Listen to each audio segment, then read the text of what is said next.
Yo, what's good, YouTube? It's that STO nigga, man. Today we reacting to It's Over, EVs Won't Even Sell in NYC. This is my first reaction video. Y'all know what we do on this channel. Always come prepared. We about to get right into it, man. You're not even gonna waste your time.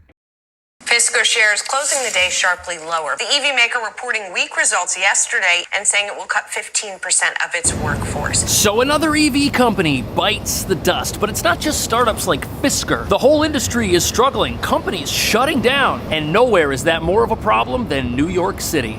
EV enthusiasm is fading, slumping sales. You see, like, New York City is like a place where you would expect EVs to because like from what I'm seeing, it's like the people with money keep getting higher. People with money keep doing more and more shit. And New York City is a place where a lot of people got money, you feel me? And also a shit ton of people don't got money. So it's kind of weird how the EV shit is not going that crazy. And it's crazy when you think about it, because when I used to live in LI, you know, I used to kind of see them a little often. But out here, listen, man, I wouldn't even imagine the hassle of trying to have an electric car in the city. Like, where the fuck are the chargers? Like, you can't even try to finesse one in the front of your crib. It's not that sturdied up out here, man. Some production delays make it clear that it's not quite full speed ahead. Many shoppers say they want lower prices, batteries that last longer, and a reliable charging network. How long are you going to wait to be able to charge your car? I mean, to be honest with you, don't really have a lot of choice. The infrastructure is not very good. This might be the single weirdest automotive reviewing experience I've ever had. First of all, the only way to change drive modes in this car is via this unlabeled button on the steering wheel here. I have no way of knowing what's going on with the solar panels. Tesla has already seen fewer car deliveries than expected, and they've brought in complaints about their upcoming Cybertruck. The pedal can get stuck in the interior trim, causing acceleration and increasing the risk for a crash. EV sales are down 7% so far this year, causing Ford to delay production of the next generation electric F-150. A lot of the early adopters have bought their electric vehicles. People are still very concerned about charging infrastructure, about the amount of time it takes to charge cars. They see stories like Tesla's getting frozen in Chicago during the winter time. So he's saying EV startups are shutting down. It's like, imagine trying. It's crazy because I forgot who was I speaking to about. I think I was talking to my boy Rich, man. And it's like, that's exactly what I was just saying, bro. Like, imagine you try to jump all the way into some shit, like trying to fucking start an EV car service or whatever the fuck, like whatever the fuck you're trying to do around electric cars. It's like, imagine you go into all that and then you gotta like fucking shut down. Like, that shit is the worst. I would never want to go through that, having to open a store, try to start up any business, and just like, it's when you try to go to the deep side of business. Like, I feel like electric cars is like a deep side of business, man. Like, you gotta make sure like what you about to do is, feel me, like the bust down, man. But let me see what you about to really say.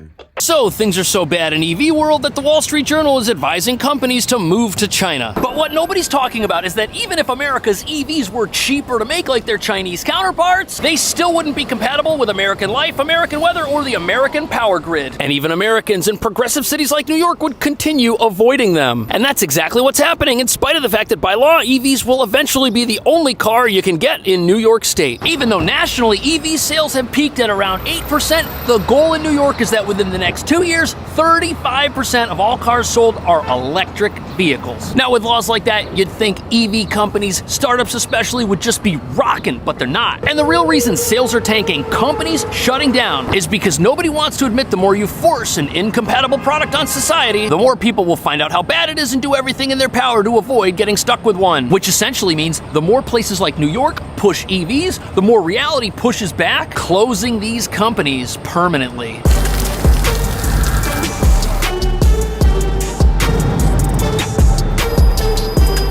So here you've got your normal, everyday internal combustion engine car lot full of vehicles with technology that is over 100 years old. Plus, the companies making these vehicles have been in the game for a long time, meaning it's not their first rodeo. And although it's incredibly difficult to start a car company today, these companies started a long time ago, and they grew as the industry grew in size and complexity. Which brings us to the first problem with EV startups that causes them to fail, even if they're not being sold in a city that can't buy them. The business is not for the faint of heart. It takes billions. You see where I thought he was about to go is that companies, like these car companies that's like very relevant nowadays, that a lot of people drive outside of these electric car shits, They started a long time ago. They might have started off bad, just like some of these other startups, but they grew to be very relevant how they are today. So I thought Cash was about to go just now, was talking about maybe these startups, they should have, you know, hustled it out a little more, you know, try to, what's the word? Innovate on their ideas, you know, expand their shit. So maybe they could keep growing with what people actually need, because I'm telling you, man, like I just said, man, like, I know people can't cater to just New York, but that's a big market that, I feel like electric cars could, if they do it the right way, it could be nice. But as of right now, I'm not even interested in it myself. But it's because, like he said, it's because of our infrastructure, our power grid. It's because how shit is ran. If y'all literally go look at the map of Manhattan, it's like 50-50. Literally, all like from like Midtown up from wherever, it's like a grid. Like it's the streets, it's the Avs, and then it's the number, like whatever. Y'all know what I'm trying to say. It's like but when you go down like more and more downtown toward the World Trade Center, Soho, NoHo, all of that, it's all over the place. And now imagine, like, y'all know all about power is underground in the city. Not necessarily where I'm at, it's not all underground, but in the city, a lot of the power is underground. A lot of plumbing is underground. A lot of shit is underground, man. And I feel like this is just extra that like New York probably can't just even handle at this point. I don't know.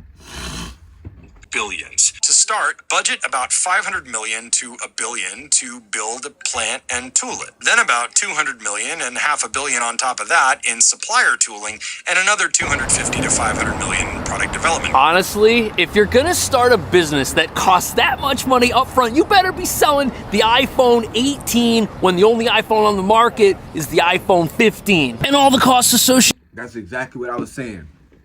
If you want to get into a deep side of business like what the fuck an electric car is, you better make sure you're doing the right shit. And if you fuck up, try to innovate, like Cash was just saying. Y'all gotta really flex some shit if y'all want to do this. In the auto industry have to be paid out before you sell a single vehicle. Factories are going to want money in order to start production. Big Rubber's going to want money before they start selling you tires. And then there's batteries, speakers, basically every other part that the car company can't make itself's got to come from somewhere else. And then if you're Toyota... Oh yeah, by the way, jackpot trees on the way. Everything says on the way, music on the way. At the added cost of testing your products before you sell them to customers. As someone who leases a Jeep, I can tell you right now, they skip that step. But this means EV manufacturers are begging for money before they've done any business. And since they're not selling a tried and true product they know there's demand for, it's hard to predict what's going to happen. Which means it's highly possible they could overestimate how popular their products may actually be, causing them to spend millions building things nobody actually wants. Now that makes sense, right? If a business is very expensive to start and your product is untested, you could be in for trouble. But you'd expect that with all these mandates, all of this forced EV adoption, especially in places like New York, you would think demand would be off the charts, but it's not. In fact, there are some people who think forced EV adoption could lead to major backlashes. I don't know why. I don't even know where. Like, he keeps finding these fucking Cybertrucks in this video. Like, this nigga's, yo, bro, yo, Cash, you think you low? You be filming videos. I know where you be, Cash. Like, I know, like, come on, man. You don't be shouting out certain spots. I feel you. I know you be seeing. I've never seen Cash in person, but Cash, I know you be seeing people outside when you outside. I know they be saying what, like, yo, you know, I know where you be, but I don't know why he keeps finding all these fucking Cybertrucks for this video. Like, where'd you see all these Cybertrucks for you to be recording? I don't be seeing Cybertrucks outside. Do everything they can to get out of buying products they're not interested in. Electric vehicle sales in the U.S. are sluggish. Many shoppers say they want lower prices, batteries that last longer, and a reliable charging network. How long are you going to wait? So sales have slowed because the experience of people who buy electric vehicles isn't what they thought it was going to be. And when the industry leader whose product is by far and away the best is faltering, that doesn't bode well for your newcomers. Plus, your comparably equipped EV is going to cost way more than a gas-powered car with the same options, which you can fill up in 10 minutes at any gas station. On top of that, even though EVs are supposed to be simpler to make than many gasoline-powered cars because there are less overall components, the quality from a lot of startups and sometimes even Tesla itself is, let's just say none of us thought the Cybertruck was going to rust. And speaking of Tesla, rust on the Cybertruck isn't the only problem they've got. Wow, I didn't even know about that. Give me 1 second though, y'all. Listen, man, I have to close my window, man. There's some music playing outside that's loud as fuck. But, I did not know the Cybertruck was rusting. That is wild. Very wild. Like I said, I've never even, I haven't seen one in person yet. That is wild for them to be rusting.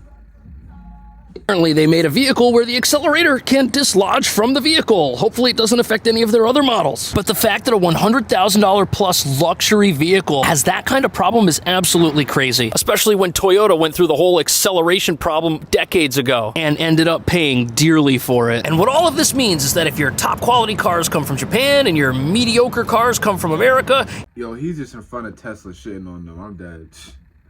your EV startups in America, they're the worst of the worst. They're all trying to be like Tesla, the gold standard of EV production worldwide, but these companies have zero experience doing anything and their cars are terrible. But even though Teslas are by far and away the best EVs you can buy, for some reason, not everybody's willing to go out and buy one. And that's because there's a massive problem with EV ownership in America that nobody's talking about. And it's not a problem the government can make go away by mandating that every single person buy an EV, although they might try. And it's a particularly big problem right here in New York.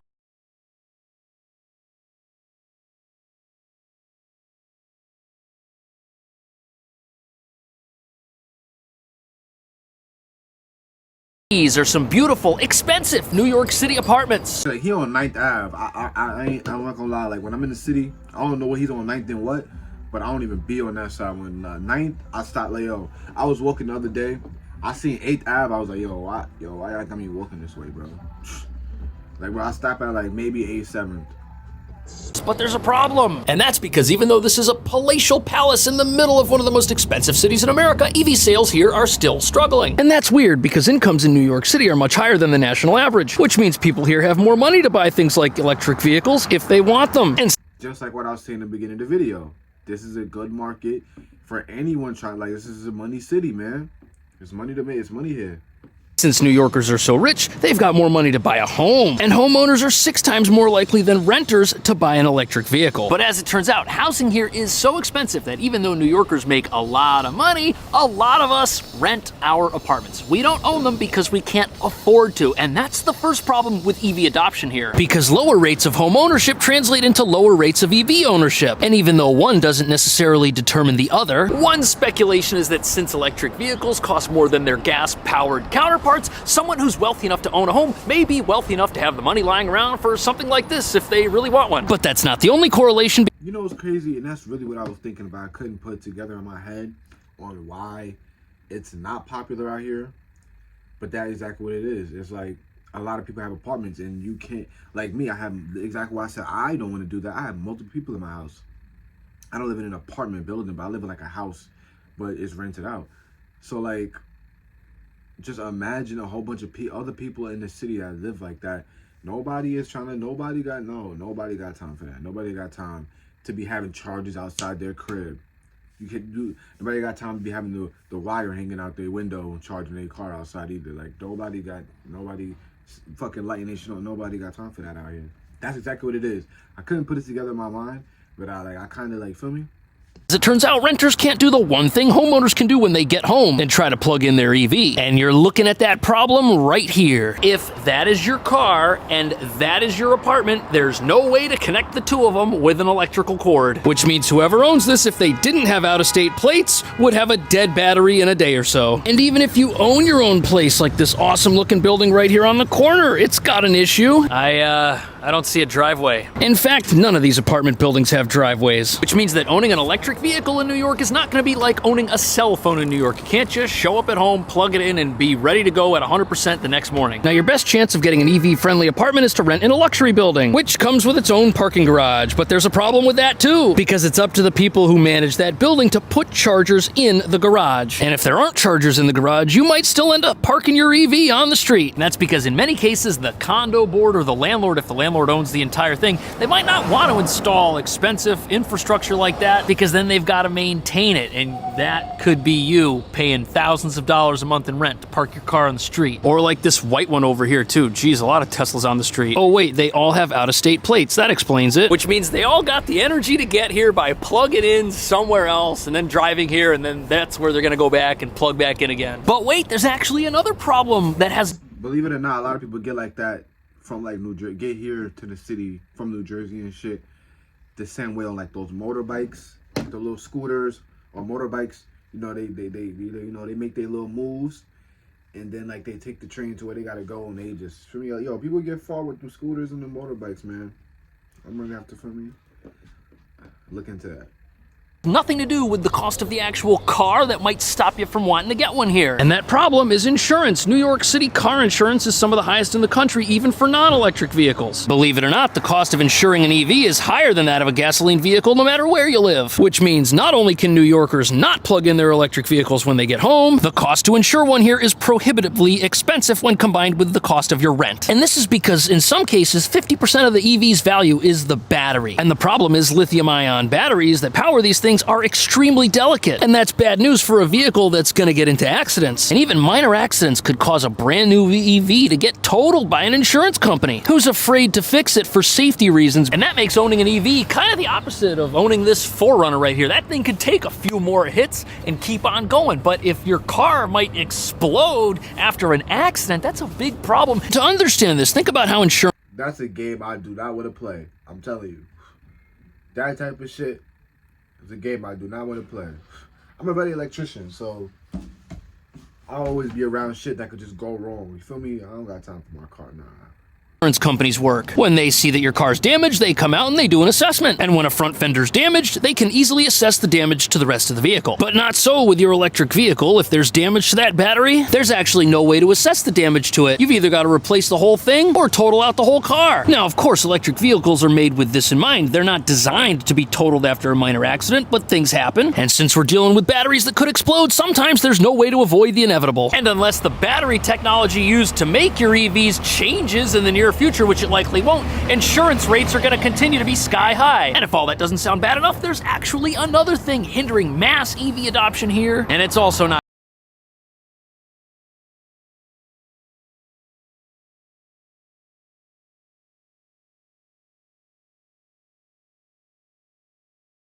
sidewalk, but one thing we don't have is any public charging infrastructure. And for a place that wants to mandate EV ownership, that is a huge problem. Because you'd think that with these mandates being less than 2 years away... Yo, he should have had the stats of like how many cars have blown up or caught like wildfire after an accident. He should have had the stats on that, like comparison. Like he should have done some research. Do some research, Cash. Put me on your team, Cash. Any and all construction work would be geared towards installing chargers everywhere. But no, not only is that not happening, if you do manage to find a public charger somewhere in New York City, it'll probably be taken. This internet ad is for the push that just added a 100th location for curbside charging. The utilization's been huge, so DOT is already talking about targeting 1,000 by 2025 and as many as 10,000 by 2030. The current estimate is 32,000. So plans like these could change the future, but look around. The future is less than 2 years away, and there's no action on the charging front. First of all, listen, y'all, kids, if you're watching, do not smoke tobacco.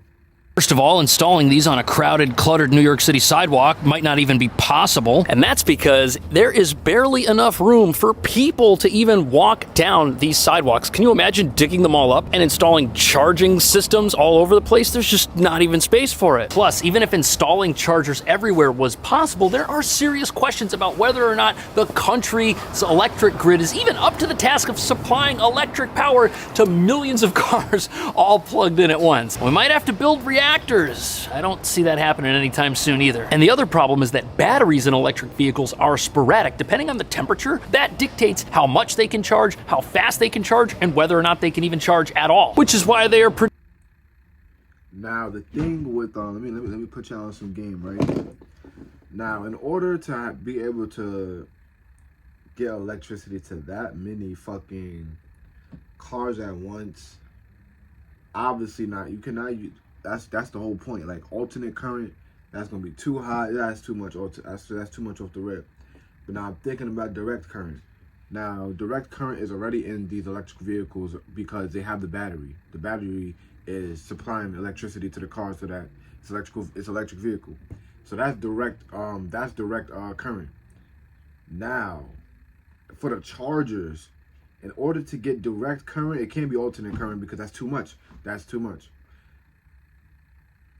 If in order to get direct current, that's exactly what he's talking about. It's kind of like he's saying two things at once. He doesn't even know about it. That's crazy. The alternate current, that's gonna be too hot. That's too much power, doing too much.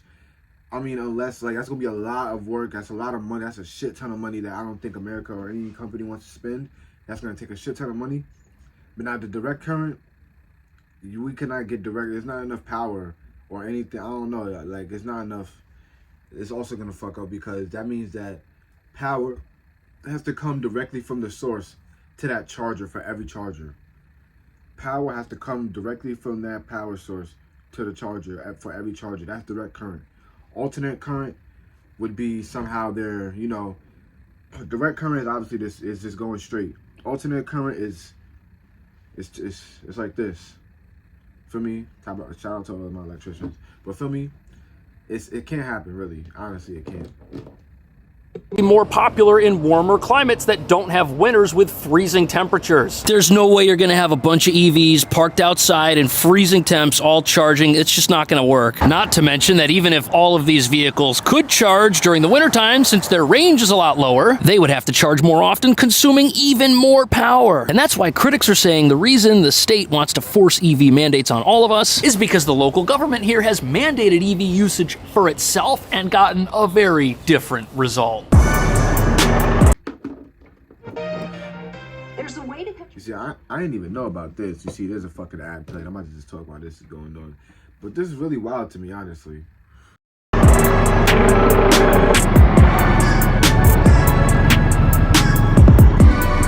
New York City vehicles only. This here is a taxpayer-purchased, government-only EV charger. And what this means is that when the EV revolution comes to New York, the government's gonna be ready for it, but you and I, maybe not. These chargers are located near a park by the Brooklyn Bridge. There's a police building over here, a courthouse, and believe it or not, only government vehicles can drive on this little stretch of road right here. Now, of course, it would be nice for the people that live around here to be able to use these chargers. And although that's never gonna happen, the charging landscape over here actually gets a little bit more unfair than what you're seeing right now. Because although the government was nice enough to build us a fleet of EV chargers around the corner, every single one of these vehicles is owned by the city. All 6 vehicles at all 6 chargers are city vehicles. This one here's not even plugged in, and the vehicle next to it's been plugged in for a solid 766 hours. I heard EVs take a long time to charge, but isn't that a little bit too long? And what we may be witnessing with this curbside charging disaster is the city's underestimation of how much charging infrastructure it actually needs. Because believe it or not, the city's goals are to electrify all of its own vehicles by 2030, which is why they've bought so many tiny Nissan Leafs. And this is something that the mayor's office is behind, a full fleet of electric vehicles citywide. What the fuck is a Nissan Leaf? This means is that while it might be hard for people who live in New York to go all EV, it's pretty easy for the government. I mean, they've got the land, they can install chargers wherever they want, they can use those chargers 24/7, and you have to pay for it. And I have no doubt that this vehicle that's been charging for 938 hours is going to be ready when someone wants to use it. And critics say this gives our lawmakers a skewed... Can someone comment down what the fuck is 900, 700 and something hours? What the fuck? Is that months? That is ridiculous. View of reality, because here they are enjoying all of the benefits of EV ownership without any of the drawbacks. And you know what the craziest thing about this is? The government is going to save a ton of money on gasoline. They're going to have all these savings that they can pull statistics from to show us that this is the future. But it's not just New York City. The federal government's doing the same thing. They want to electrify as well. And the federal government has plans to install 100... And this is exactly why I don't fuck with the feds or the boys. 1,000 EV chargers by 2030, but their rollout's also a little slow. Apparently they've only got 4,000 ready to go. And only time will tell if the feds are able to meet their own electric vehicle goals. But all of this EV related news has some people wondering what's going to happen to a company like Tesla. Because Tesla doesn't just make EVs, they are also an infrastructure company because they make chargers that every car is now able to plug into. And their charging technology gives them an advantage over pretty much every company, including all of the startups that are shutting down. But as they build out their charging infrastructure, they license that infrastructure to competitors, start letting their plugs being used on every single manufacturer, they're going to make tons of money without even selling vehicles. There could come a day where you don't drive Tesla cars anymore, but everybody gets their electricity from a Tesla charger. But although that's probably not going to happen, and if it does happen, it's very unlikely, what's more likely to happen is that Tesla's other advantages like charging technology and licensing help them survive this recent downturn in the EV market. But you know something? The problem with all of these EVs, it's right right in front of us. It's this thing right here. And once we get rid of that, and we have an easy way to plug these things in that works every single time, that everybody has access to whenever they want, then it's gonna make a lot more sense for all of us to be driving these things. And if that doesn't happen and these mandates kick in, rust buckets like this are gonna start selling at premiums. And that's got some people speculating that in states like New York, if they decide to push forward with EV-related regulations, the price of used gasoline vehicles like this guy right here are gonna go through the roof. Is that true? What could the city do? What technology do we need to save EVs in a place like New York and across the country? Let me know. Thanks for watching. I'll see you in the next video. Listen, man. Honestly, I think this shit was wild. Thank you for watching. Like this video, subscribe to the channel, go to my SoundCloud, go to my IG at S7ACKS. Music on the way. Everything on the way. Tap in for whatever you want.